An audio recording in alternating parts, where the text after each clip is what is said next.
ప్రపంచ మానవులారా, ఇది సాల్ట్.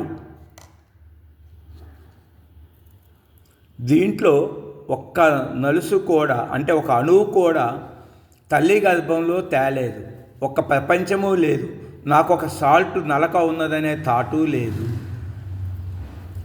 అట్లాగే ఇది షుగరు, ఒక పంచదార పలుకు. ఇది పంచదార ఫ్యాక్టరీలో ఉన్న వాళ్ళకి తెలుస్తుంది. ముళ్ళపూడి హరిశ్చంద్ర ప్రసాద్ గారికి పంచదార ఫ్యాక్టరీ ఉంది. ఆయన గాఢన్యతలో ఒక్క పంచదార పలుకు లేదు. ఆ దేహము చనిపోయింది.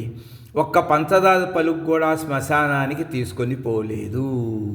కాబట్టి పుట్టినప్పుడు ఒక సాల్ట్ నలుసు కానీ పంచదార నలుసు కానీ లేదు. అలాగే ఎన్ని కోట్ల తలంపులు వచ్చినా శ్మశానానికి ఒక్క తలంపు కూడా తాలూకు ఉప్పు కానీ పంచదార పలుకు కానీ శ్మశానానికి తీసుకుపోలేదు.